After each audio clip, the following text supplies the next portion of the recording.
Hello everyone, welcome. This is the Warehouse Series. I appreciate you guys for joining in today. Guys, for the last year and a half, all my videos have been driven from Discord. So if you're not a member of Discord, guys, there's so many benefits to being over there. We have over 1,000 members. Whether you want to be a new selector or you're looking to switch warehouses, you go over there. Hey, I work at US Foods. I'm going to be working Cisco. Is there any thing I should know about it? Is there any perks to it? You know, guys, and you're going to get plenty of people to answer you. All right, we got a very active Discord community over there that is just awesome to be a part of. Subscribe to the channel, hit the notification bell so you guys don't miss out on my content. And let's get to the comment on Discord that led to today's video.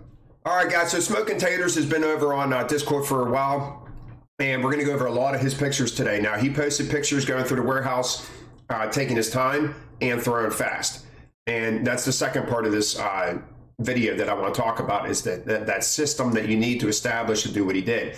Now, he said, I disagree with your statement. Point in and not facing stuff long ways on the pallet. I think there's a time and place on every order for it, but it's just as easy for something to fall off the back of the pallet than the sides. You're 1,000% correct there. I don't disagree with this at all. And actually, that is what I teach on this channel. All right. So I actually just said it in Coldwell's video whenever he was selecting in the warehouse, that when he, okay, so guys, this is what I want. I just want to clarify this stuff. All right, I don't mind cases running the length of the pallet, and I'm going to get to that in a second. When you cross the cross in the T, okay, so see this cross right here? In this middle section on all four sides, when you run a case the length, all right, and it's a long case, or you run cases the length across this part of the section right here, you leave yourself with smaller corners. Okay, that's one reason why I hate it. And I think small corners is everything. Now, I agree with what he's saying if you're running from the corner in. If you're running from the back of the pallet in, then it's a different scenario. When I say running cases to length, I mean the middle section of the pallet. I myself run cases to length from the corners, not the middle. And another problem is, not only do you leave yourself with smaller corners, but when you run yourself at the length, you are messing up the middle of your pallet. All right, because what happens is, let's say if we have a skinny box, we run at the middle here, then we leave a low inside. But when you go to put a case pointing in, it tilts in onto the lower pallet, or onto the lower case. So what happens is you just start doing this the whole way up. You got two columns, just go and column stacked, and then when you go around a corner, bam, falls over. Now, this is the back of the pallet. I'm the same way. I don't like pointing cases in. I do it on the front of my pallet, and I'm fine with that because I got the guard of the jack so it doesn't fall over. And on my back pallet, I have my front pallet to protect it from falling over. On the back of the pallet, you don't have that. All right, so I do like running cases this way on the back of the pallet, especially on my corners. So I just wanted to clarify that yes, I do run cases to length, but not all the time. The more cases I like pointing in, especially on this front part of the pallet, I like. Back part of the pallet facing up towards this line right here. So with that being said, let's get on to the next slide. All right, guys, when don't I point cases in? When I have a solid layer. When I have a full block, I'm going to follow that block. I'm not going to take a full block and then just start pointing cases in. I want that full layer, all right, because it's going to give me that nice solid layer. And when I have large quantities, if I have a large quantity of something, I'm not going to sit there and point cases in and have big gaps in my pallet. There's a time and place for everything. That cross and T method that I talk about all the time, I tell you, when you establish a base and you start getting into different cases, that different size cases, that's where it comes into play. It's not so much whenever you're getting all big base items and you can make a form and that solid base. And the other one, I said, when you get two cases the same, I like to run them to length because it almost forms like one case. So I don't mind running them back on the pallet. But if they're two longer cases that are going to tie in my corners nicely, like you saw on Coldwell's video, he was pointing in, and then he brought another one in, it was longer. I like those longer cases facing towards the middle to tie my corners in and keep it nice and solid. I hope I'm making this clear, because this is the first part of the video I want to talk about. And then I want to go over the second part, that it's Smoking Taters stuff here, because he said I'm going to throw faster to warehouse and I'm going to take my time. So these ones he took his time on. All right. Now, I told you guys I don't mind column stacking the first 2 layers if you tie it in. And also, it depends on the height of me. Like, I don't like column stacking the first 2 layers of weight if I'm going to have a really tall pallet. But it worked out well here because this cube is not that big. All right, this is like probably around a 50 cube or a 48 cube pallet. It's not that big, so we're not going to have to worry about it. Slip sheet on top of Coffee Mates, 100% agree with it. Even if he's topping off, it doesn't matter because it's just going to give him that much more stability because it's hard to stack on these things. But very nicely done pallet. I don't want to spend too much time here because we got a lot of pictures here. Once again, this is knowing your cube, guys. So here's that front pallet. I believe that's it. And here's a back pallet that we did the same thing with. We call them stack the first 2 layers, and we got a beautiful pallet. And actually, no, it's not the same pallet, but it's very similar. And you did a great job. I don't disagree with this stuff at all. We got a meat pallet. All right. Now, these are the ones he took his time on. We got a meat pallet. All right. We've got cases facing in, or is this the side of the pallet? Yeah. Like meat pallets, guys, and these long boxes, it's just like the dog food bags that I say. There's long dog food bags. I do not like pointing the width of the pallet because it leaves you with a small section. So if I'm going to get these long freezer boxes, obviously I'm going to run these the length of the pallet because it's going to give me more room on the pallet to build. So I definitely want to point this, like this box here. I'm not going to be able to point this box the width because it's just not going to give me enough room to stack a case on the other side. So, you know, definitely I'm glad he brought this up because it clarified, like this box right here, guys. This long box, I almost treat that, even though I don't throw in a freezer, I would treat that like the dog food. That box is always going to run the length. But what I want to get to is I would never take this and stick it right in the middle. All right. And then have a small corner on both sides. And that is one of the things that a lot of people do. They will take this big box and have a small case here, and then they're going to take this long box and stick it here. Well, if you don't get a case that equals that box, you're going to have a low corner and you're going to have a problem. All right. So in the middle part of the pallet, I 1000 disagree with putting cases across that line, running the length. If you're going to run it the length, it needs to be from the corner of the pallet and not in the middle.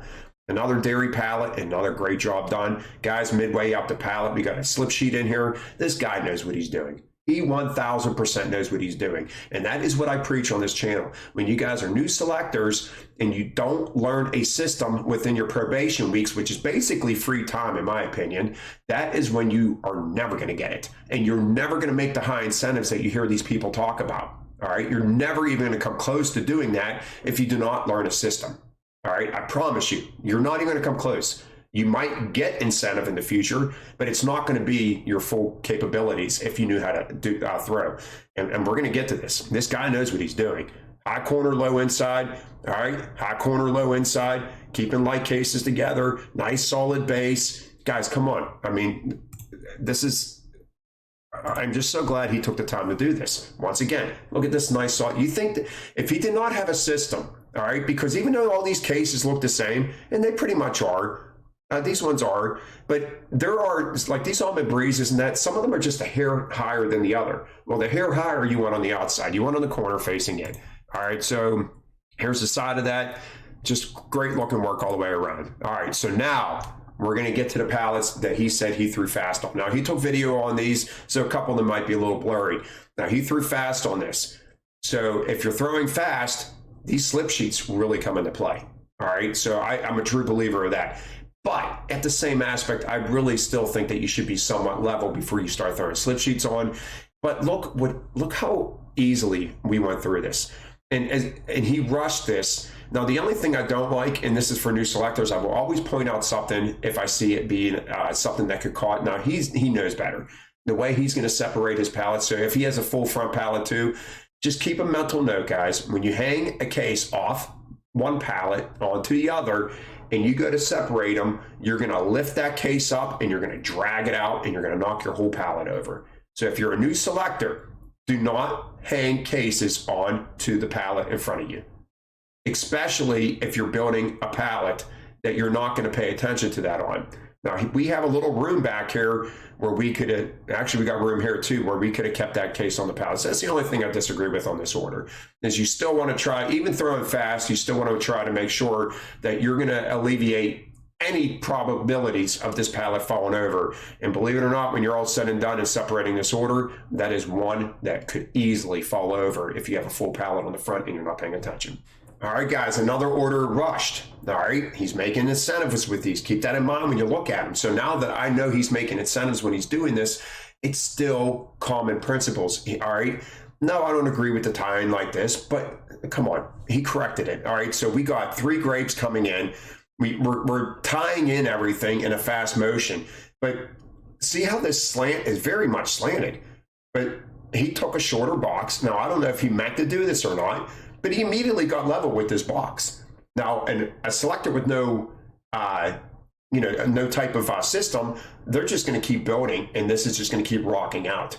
So just the fact that we tied a high to a low on the side that I say is bad because we're slanting out, he corrected it immediately with a smaller box that's probably going to crush some of the grapes, but it's not going to be anything that's going to be crazy. And it might not, because this box is probably bridged from one of the cardboard things that come over to grapes to the other side, but it's still a nice pallet. I mean, you could, like I said, guys, in this one here, he threw fast. But look how everything is slightly leaning inward. So that means he's still following the basics as he's throwing fast through the warehouse, and he's still doing a great job. I mean, it's just great. Now, this is the pallet I don't agree with, but I want to show you something. Once again, you give an inexperienced selector this same order and tell him to throw fast through it, it's falling on the ground. So that I guarantee he got some high numbers on this order right here. But it's sorry it's a little blurry, but it's a video and I had to pause it. What do you notice? We still have a solid base. So even though he flew through this order into a new select, they might look like this. Okay, this is garbage. I actually don't think yeah, I would build it differently, but there's no cases that are going to get damaged. There's no case that this pallet's not going to fall over because we have that solid base and everything is leaning towards this part of the pallet right here. And we got slip sheets in here. So I agree with the slip sheets when you're throwing fast, because it's just going to give you that extra security that you're looking for when you're throwing fast to the warehouse. But we have a solid base and we got everything leaning towards here. This pallet's not going anywhere. So he knows what he's doing because he has a system. Now let's look at a pallet where people do not learn systems. And that is at Jeremy's warehouse. I'm sorry, Jeremy, but all right, guys, this is when day one, wow, I can make $40 an hour. Are you kidding me? I can make 35 bucks an hour. Gone. Day one, they're just flying through the warehouse. This is why I told you guys I disagree with new selectors being able to make incentives. I think that whatever your probation weeks are, 10 weeks, 12 weeks, there should be zero chance of you making incentive. You're learning the warehouse, learning the equipment, learning safety, learning just maneuvering through the warehouse, and you are learning to build a pallet. When you don't learn to stack a pallet, this is what your shit's going to look like for the rest of the time. And Jeremy has hundreds of these pictures posted over a year on Discord, guys. This is a regular thing in his warehouse. Now, this is ridiculous. All right.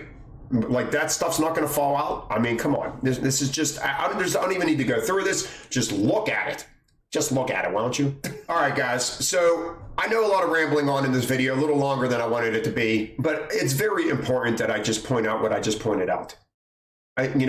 Smoking Taters just proved that when you have a system, you could fly through the warehouse and you can make those astronomical numbers that warehouse workers that have been working there for 2-3 years and they never learned the system, and they go on TikTok and call out bullshit on the people making those high incentives. The people that are making those high incentives know what they're doing. They know how to build a pallet. They know the ins and outs. They know the basics of what I'm teaching on this channel, and they do it every single time, whether they're throwing slow or fast through the warehouse.